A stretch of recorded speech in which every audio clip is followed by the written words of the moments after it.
अस्सलाम वालेकुम दोस्तों। आज की ग्लोबल मार्केट में चाइना दुनिया की दूसरी बड़ी चाइना के साथ कारोबारी ताल्लुकात इस्तेमाल करना न कि सिर्फ फायदेमंद है बल्कि जरूरी भी हो गया है। और ये कारोबारी ताल्लुकात है इस्तेमाल करने के लिए जरूरी है आप चाइना के कल्चर को भी समझें। आज की इस वीडियो में हम कोशिश प्लान करें। आज की इस वीडियो में हम ये जानने की कोशिश करेंगे कि वो कौन कौन से सकाफती पहलू है जो कि एक बिजनेसमैन को चाइनीज पार्टनर करना चाहे। सबसे पहले दोस्तों सबसे पहले टाइम की बात करते हैं। चाइनीज टाइम के बहुत पंक्चुअल हैं और वो इस चीज को बहुत नापसंद करते हैं कि अगर आपने एक टाइम सेट किया उनके साथ मीटिंग का और आप टाइम पे ना आए। अगर आपने किसी वजह से टाइम की पाबंदी नहीं की तो 90% चांसेस हैं कि आपकी डील उनके साथ कभी भी नहीं होगी। इसलिए कि चाइनीज को बहुत नापसंद है कि बंदा टाइम उनके टाइम की कदर नहीं करता है। मैं आपको अपनी बात बता देता हूँ। मैं यहाँ पे चाइना में बहुत अरसे से हूँ। जब भी मेरी किसी चाइनीज के साथ मीटिंग होती है,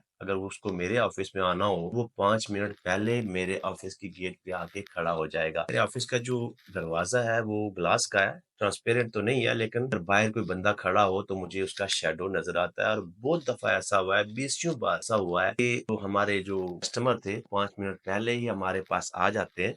आने के बाद वो दरवाजे पर खड़े हो जाते हैं और इंतजार करते हैं 5 मिनट 4 मिनट। अगर मिसाल के तौर पे 2 बजे का टाइम दिया है उन्होंने और वो 1:55 पर हमारे दरवाजे पे पहुंच के, तो वो 5 मिनट हमारे दरवाजे पे ही खड़े रहेंगे, ना कि वो दरवाजे को ना करेंगे। टाइम की इतनी पाबंदी होती है यहाँ। ऐसा मैं आपको ये वार्न करूंगा, टाइम पाबंदी आप जरूर करें और हो सके तो 5 मिनट 10 मिनट पहले आप उस मीटिंग में पहुंच जाएं ताकि एक अच्छा इंप्रेशन बन सके और एक रास्ता इस बार हो। अगर किसी वजह से आप टाइम पे नहीं पहुंच सकते और आपको ये पता चल जाता है, आप उनको कॉल करके अपनी उज़र बता सकते हैं, लेकिन आप बहुत गलत इंप्रेशन जाता है, बहुत नापसंदीदा अमल है ना, ये आप इसका बहुत ख्याल रखिएगा। उसके बाद चाइना में हायरार्की बहुत जरूरी है, यानी कि डेजिग्नेशन के मुताबिक चला जाता है। एक ऑर्गेनाइजेशन के अंदर हर बंदे की जो पोजीशन होती है वो उसके मुताबिक काम करता है, तो उस दायरे के अंदर रहता है और हर बंदे की पोजीशन के मुताबिक उसका एक स्टेटस होता है। आप कभी भी किसी मीटिंग में आप जाएंगे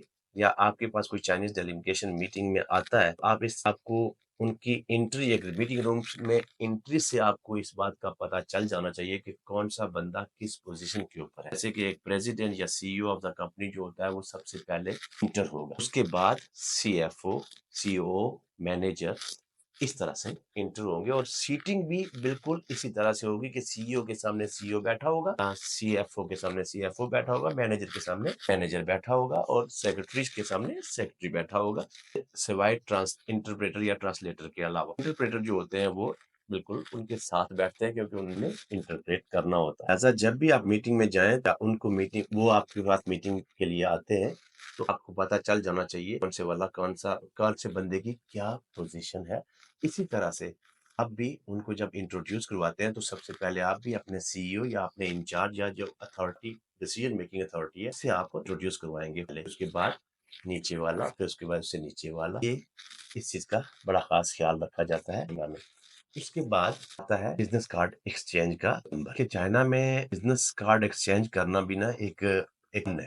आपने बहुत सारी मूवीज में या बहुत सारी एग्जीबिशन में देखा होगा, वेस्टर्न में भी यही कल्चर है कि आप अपना कार्ड एक कार्डनर से पकड़ते हैं और उनको ला देते हैं, जी ये मेरा बिजनेस कार्ड है। इसी तरह से वो भी आपको एक कार्डनर से पकड़ के बिजनेस कार्ड ला देते हैं। लेकिन चाइना में ऐसा नहीं। चाइना में बिजनेस कार्ड पकड़ाना एक अच्छा खासा प्रोसीजर है। उसका तरीकाकार ये है कि सबसे पहले तो आप अपना कार्ड बिजनेस कार्ड लेंगे, उसको टर्न करेंगे, जो आपका जो नाम है वो उस तरफ वाला बंदा पढ़ सके। फिर आप दोनों हाथों से वो कार्ड पकड़ते हैं और उसको पकड़ाते हैं। वो बंदा जो कार्ड लेने वाला होता है वो भी दोनों हाथ से ये कार्ड पकड़ता है। पकड़ने के बाद आपका नाम पढ़ता है और अपने पास रखता है। फिर अपना कार्ड निकालता है और उसको भी इसी पोजीशन में लगा पकड़ता है ताकि जो सामने वाले देने वाला बंदा है वो उसको पढ़ सके। और फिर वो दोनों हाथों से उसको पकड़ाता है और पकड़ाने के बाद वो भी उसको टर्न करके अपने पास आपका नाम पढ़ता है, क्योंकि इसके बाद जो भी कन्वर्सेशन होगी वो नाम के साथ होगी। और अगर आपने बगैर नाम पढ़े कार्ड रख दिया और बाद में आपको पता नहीं है कि उसका नाम क्या है और आप कार्ड ढूंढ रहे हैं कि अच्छा मैं कार्ड देखो, कार्ड के ऊपर क्या नाम लिखा हुआ है, ये बड़ा अयूब समझा जाता है। ऐसा इसका खास ख्याल रखा जाए। जितने भी चाइनीज है मैक्सिमम टाइम जो इंटरनेशनल बिजनेस करते हैं या जो जिनकी इंटरनेशनल बिजनेसमैन के साथ मीटिंग्स होती है, उनका चाइनीज और इंग्लिश नेम नाम जो है वो दोनों कार्ड्स के ऊपर लिखे हुए होते हैं। जैसे कि चाइनीज नेम अगर ली हो गया या वांग हो गया, आगे उसका इंग्लिश नेम लिखा होगा साल के तौर पे केवन, आप उस कार्ड से देखकर आप क्या उसको वो मुखातब कर सकते हैं, मिस्टर केवन, मिस्टर ली, मिस्टर माइकल। ठीक हो गया जी। कार्ड देते वक्त अगर इस बात का खास ख्याल रखा जाए कि अगर आप एक ही कंपनी से एक ग्रुप आया हुआ है, एक ही कंपनी से, या आपके पास एक ही कंपनी से एक ग्रुप आता है मिलने के लिए, तो सिर्फ 2 ही बंदे नॉर्मली कार्ड एक्सचेंज करते हैं। एक दो सीईओ होते हैं, वो एक दूसरे के साथ अपना कार्ड एक्सचेंज करते हैं। 2 लोग आगे ऑपरेशन चलाएंगे, डॉक्यूमेंटेशन, डिस्कशन भी होगी। वो बंदे अपॉइंट किए होंगे, एक आपकी तरफ से होगा, एक दूसरी तरफ से एक मैनेजर होगा। वो 2 बंदे आपस में कार्ड एक्सचेंज करते हैं ताकि फ्यूचर के लिए कम्युनिकेट कर सके, क्योंकि आप ये सारी डिस्कशन जो है सीईओ के साथ नहीं करेंगे, बल्कि जो ऑपरेशन रन करने वाले लोग होते हैं उनके साथ करेंगे।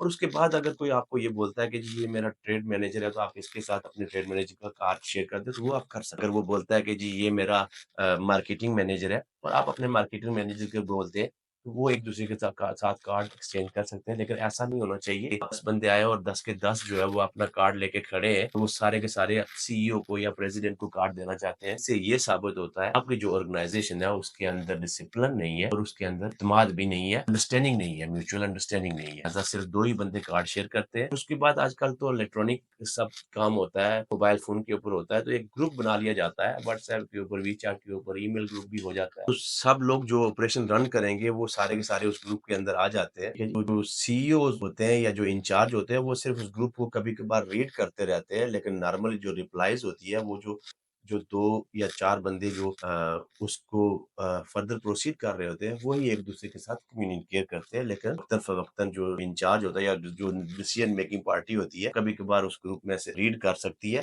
या फिर जो ऑपरेशन रन करने वाले बंदे होते हैं, वो उनको आके ब्रीफ करते रहते हैं। यहाँ बिल्कुल इसी तरह ही काम चलता है। उसके बाद आ गया जी डिस्कशन, बिज़नेस डिस्कशन। से आप बिज़नेस कार्ड एक्सचेंज करते हैं, उसके बाद आप सारी बात है, एक प्रोजेक्ट लेके आए होते हैं या कोई डील करना चाहते हैं, कोई डिस्कशन करना चाहते हैं, तो उसके ऊपर आपने फर्दर टॉक करनी है।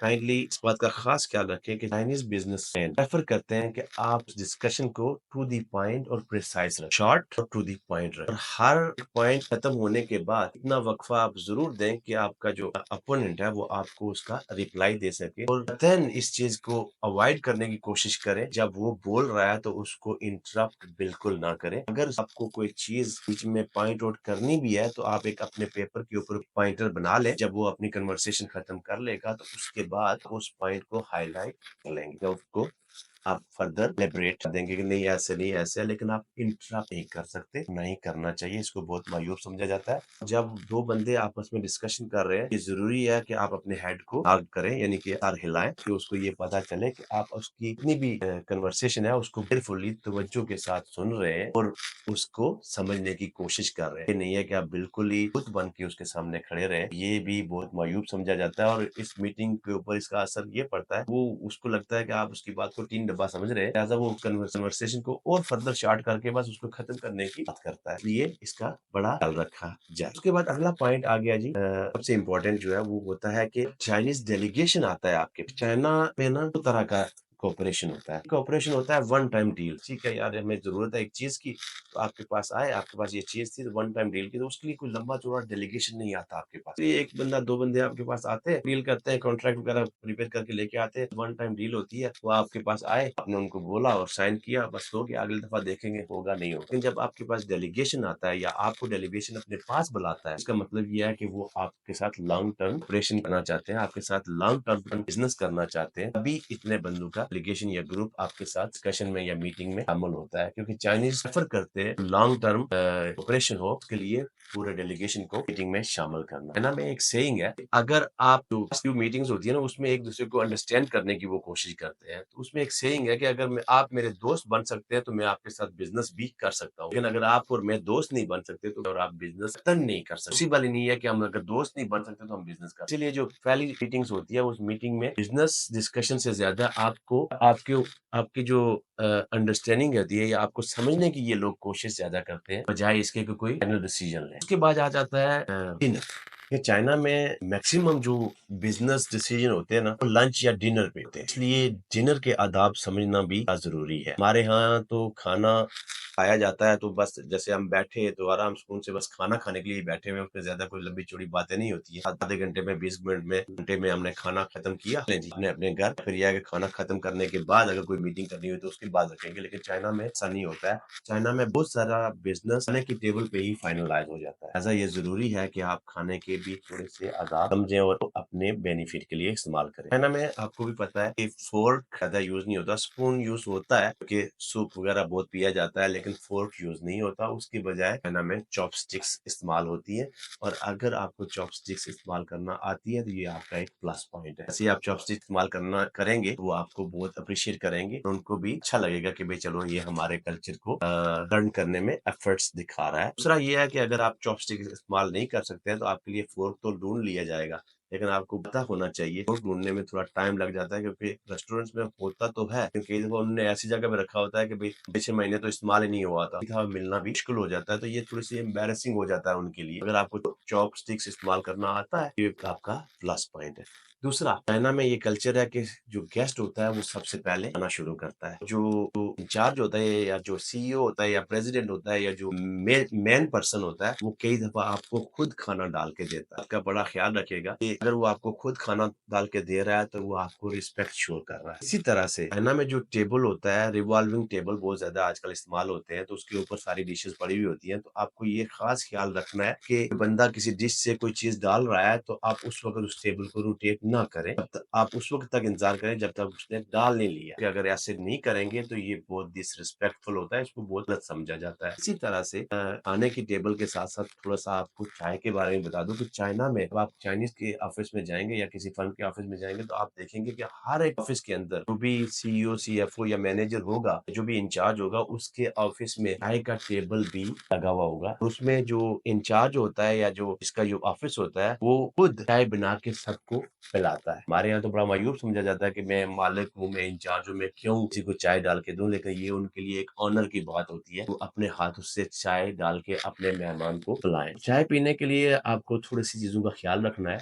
सबसे पहले तो चाइना में चाय पी जाती है, उसमें कोई शुगर नहीं होती है, थोड़ी कड़वी होती है, डिफरेंट किस्म की होती है, लेकिन ग्रीन टी होती है, थोड़ी कड़वी होती है, तो गरम-गरम चाय बना के आपको दी जाती है। छोटे-छोटे कप होते हैं। अगर आपको उसने डाल के दिया और आपने वो पी लिया, वो उस वक़्त तक डालता रहेगा जब तक आप उसको पीते रहेंगे और अगर आपने नहीं पीना है तो बस इस बात का ख़्याल रखें कि आपने वो वाला कप जब उसने डाला तो उसको छेड़ना नहीं है, बस उसको रखा रहने दें। जब वो फुल पड़ा हुआ है तो उसका पता चल जाता है कि भई आप चाय और नहीं पीना चाहते या आपने नहीं पीनी है। लेकिन अगर आपने ये सोचा कि मैं इसको ख़त्म करके बस रख दूँ खाली करके, वो और डलता रहेगा। इस बात का ख़्याल रखिएगा। उसके अलावा आप देखेंगे कि जितने भी चाइनीज़ आगे-पीछे बैठे होते हैं, जब वो चाय डाल के दे रहा होता है बंदा, तो टेबल के ऊपर ऐसे उँगलियों को बेंड करके नॉक कर रहे होते हैं, टच करते हैं टेबल के ऊपर।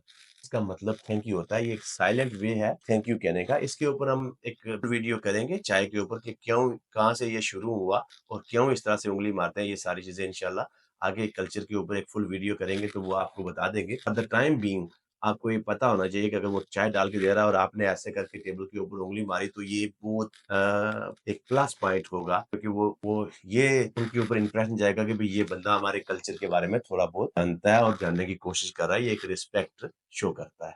इसी तरह से हम डिनर के टेबल से बात शुरू हुई थी, तो मैक्सिमम जो डिस्कशन होती है वो डिनर के टेबल पे ही हो जाती है। इनका जो डिनर होता है, वो थोड़ा लंबा होता है। मतलब थोड़ा-सा खाया, बात की, थोड़ा-सा खाया, बात की और इस बात का बड़ा ख़ास ख़्याल रखा जाता है कि अगर मुँह में खाना है, तो उस वक़्त ये बात नहीं करते हैं, ठीक है? खाना सवालों करने के बाद रिप्लाई देते हैं और इनकी कोशिश होती है कि जब मेहमान खा रहा है तो उस वक़्त ये छोटे-छोटे बाइट लेते हैं, लेकिन जब तक मेहमान फुल खा नहीं लेता है, तब तक ये खुद खाना कम ही खाते हैं। तो आपको इस बात का ख़्याल रखना है कि जब आप खाना खा रहे हो, तो साथ में डिस्कशन भी होगी, लिहाज़ा आप भी छोटे-छोटे बाइट लेके खाएँ और टाइम ज़्यादा लगता है वहाँ पे, लगेगा।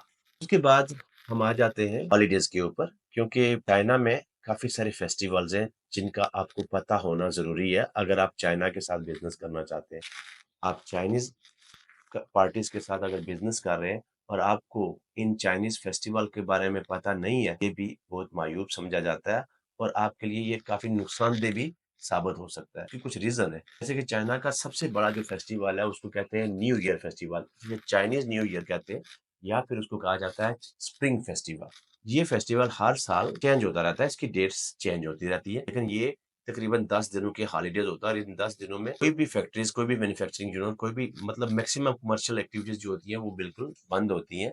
लिहाज़ा आप इस फेस्टिवल के दौरान इनको बिज़नेस के लिए कॉल नहीं कर सकते क्योंकि कोई बिज़नेस हो नहीं सकता। बैंक, मैन्युफैक्चरिंग प्लांट, फैक्ट्रीज़ सब बंद होती है। इवन दो के जो मेजर रेस्टोरेंट भी होते हैं वो भी इस टाइम पे बंद होते हैं। छोटे-छोटे रेस्टोरेंट खुले हुए होते हैं क्योंकि कुछ हमारे जैसे भी लोग होते हैं जिनको खाने की ज़रूरत होती है। तो 3 दिन तो ऑलमोस्ट हर चीज़ बंद ही रहती है। लिहाज़ा इसका आपने ख़्याल रखना है और चाइनीज़ फेस्टिवल के दौरान यानी कि चाइनीज़ न्यू ईयर के दौरान अगर आपको पता है और आप इनको विश करते हैं, ये भी एक पॉज़िटिव चीज़ समझी जाती है क्योंकि ये चाइना का सबसे बड़ा फेस्टिवल है। उसके बाद आता है दूसरा बड़ा फेस्टिवल, वो है चाइनाज़ नेशनल डेज़ हॉलिडेज़। 1 अक्टूबर को शुरू होते हैं और ये भी तकरीबन 1 वीक की हॉलिडेज़ होती हैं। इस दौरान भी पूरे चाइना में मैन्युफैक्चरिंग यूनिट्स बंद होते हैं, फैक्ट्रीज़, हर चीज़, कमर्शियल एक्टिविटीज़, बैंक्स सब बंद होते हैं। इसमें कोई भी बिज़नेस डिस्कशन, कोई भी बिज़नेस डील नहीं होती है, लिहाज़ा इसका भी आपने खास ख्याल रखना है। स्पेशली नेशनल डेज़ के दौरान जितनी भी हाईवेज़ हैं, उन सब के ऊपर टोल फ्री होता है। तो मैं आपको ये रिकमेंड करूँगा, भाई इस दौरान आप कहीं पे भी कोई विज़िट करने की कोशिश ना करें, क्योंकि जहाँ पे भी आप जाएँगे बहुत रश पाएँगे और रोड्स पे बहुत ज़्यादा ट्रैफ़िक होता है और ट्रैफ़िक जाम होने का भी चांसेस होते हैं बहुत ज़्यादा। लिहाज़ा चाइनीज़ नेशनल डेज़ के दौरान आप चाइना में विज़िट ना करें तो ये बेहतर है। उसके बाद आता है लेबर डेज़ हॉलिडेज़, वो हर कंट्री में डिफरेंट होता है। चाइना में 5 दिन की हॉलिडेज़ होती है नॉर्मली, बाकी कंट्रीज़ में किसी में 1 दिन, किसी में 2 दिन होता है, लेकिन चाइना में 5 दिन की हॉलिडेज़ होती है और इस दौरान भी आप कभी बिज़नेस कॉल नहीं कर सकते और ना ही करना चाहिए, इसको भी बड़ा गलत समझा जाता है। तो ये मेजर 3 फेस्टिवल मैंने आपको बताए। इसके अलावा और भी बहुत सारे छोटे-छोटे फेस्टिवल हैं, लेकिन उनमें इतनी ज़्यादा हॉलिडेज़ नहीं होती हैं। 2-3 3 दिन की छुट्टी होती है, तो वो एक्सेप्टेबल होती है कि एक दफ़ा सैटरडे, संडे बीच में आ जाता है, तो एडजस्ट हो जाता है। उसके बाद आता है जी लैंग्वेज का। जैसा कि आपको पता है कि चाइनीज़ लैंग्वेज इतनी आसान नहीं है, लेकिन अगर आप चंद सेंटेंसेस सीख लेते हैं, ये भी एक पॉजिटिव इम्पैक्ट डालता है आपकी बिज़नेस डील के ऊपर। और जैसा कि thank you, how are you, hello, ये 3-4 वर्ड्स आपको आने चाहिए क्योंकि इंटरप्रेटर तो इंटरप्रेट करता है, लेकिन अगर सीईओ, सीएफओ, प्रेज़िडेंट इनको इंग्लिश नहीं आती है, लेकिन आप आते हैं उनसे मुलाकात के लिए, तो आप आते ही उनको नी हाओ बोलते हैं या नीन हो बोलते हैं या फिर शे बोलते हैं, इसका मतलब थैंक यू होता है। ये भी एक अच्छा इंप्रेशन डालता है और वो भी आपकी तारीफ करते हैं कि आप अपनी एफर्ट लगा रहे हैं उनकी लैंग्वेज सीखने के लिए, उनके साथ कम्युनिकेट करने के लिए। चंद अल्फाज अगर आप सीख जाएंगे, चंद सेंटेंसेस, तो ये भी बड़ा अच्छा होता है। और वो भी आपके साथ जब बात करते हैं तो वो भी इंग्लिश के चंद सेंटेंसेस उन्होंने भी सीखे हुए थे, hello, how are you, thank you, ये अल्फाज भी वो ये एफर्ट शो करते हैं कि भाई हम भी आपके साथ डायरेक्ट कम्युनिकेट करने के लिए हम भी अपनी एफर्ट्स लगा रहे हैं। लिहाजा इसका भी खास ख्याल रखा जाए। अगर आप चंद सेंटेंसेस सीखेंगे, ये भी आपके लिए एक प्लस पॉइंट। इसके अलावा हम बात करते हैं प्रेजेंट एक्सचेंज की, यानी कि तोहफों का एक्सचेंज, तोहफ़ का एक्सचेंज। चाइना में एक कल्चर है, चाइना में जब भी कोई डेलीगेशन आपके ऑफिस में आता है या आप चाइना के किसी ऑफिस में जाते हैं, तो वो लोग आपके लिए भी कुछ गिफ्ट तैयार करके रखते हैं। इन गिफ्ट्स में जो सबसे पहला नंबर होता है, वो होता है चाइनीज़ टी, उनकी बॉक्सेस, क्योंकि चाइनीज़ टी जो होती है, वो कुछ ₹100 से लेकर कई हज़ार तक उसकी प्राइस होती है। तो ये एक नंबर 1 गिफ्ट होता है जो कि प्रेज़ेंट किया जाता है चाइना में। उसके बाद टी सेट्स हो गया, कुछ फ्लास्क हो गए जिसमें आप टी डाल के रखते हो तो 6-6 8-8 घंटे भी गर्म रहती है। अल्कोहल भी देते हैं कुछ लोग, लेकिन अगर आप मुस्लिम हैं, उनको पता है तो वो आपको नहीं देते हैं। लेकिन अगर किसी वजह से उन्होंने आपको अल्कोहल दे दिया है, तो आप वो ले लें, उसके बाद आप किसी और को दे दें, फ़र्क नहीं पड़ता है। लेकिन आप उसको रिफ्यूज़ ना करें क्योंकि वो सिर्फ़ आपके लिए लेके आए।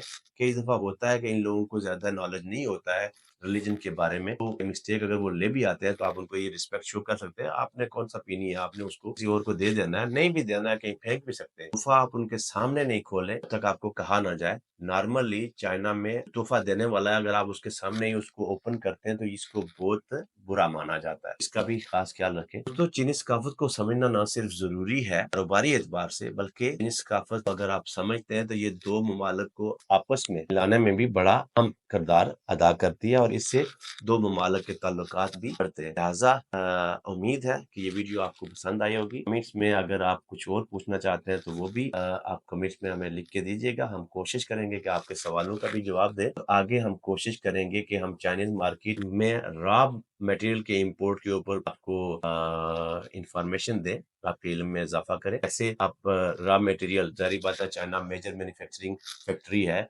दुनिया की, तो मैन्युफैक्चरिंग के लिए तो उसको रॉ मटेरियल चाहिए। जैसे मिनरल्स हो गए, जैसे टेक्सटाइल हो गया, जैसे फूड आइटम्स हो गए, तो ये सब रॉ मटेरियल या फूड आइटम जो है ये चाइना भी तो बाहर से इंपोर्ट करता है। तो इसके बारे में हम डिटेल में आगे बात करेंगे। लिहाज़ा चैनल को सब्सक्राइब करें और अगर पसंद आए तो उसको शेयर करें, कमेंट करें अपने क्वेश्चन और हम कोशिश करेंगे कि आपके क्वेश्चन का भी जवाब दें। अपना बहुत-बहुत ख्याल रखिएगा और अपने चैनल का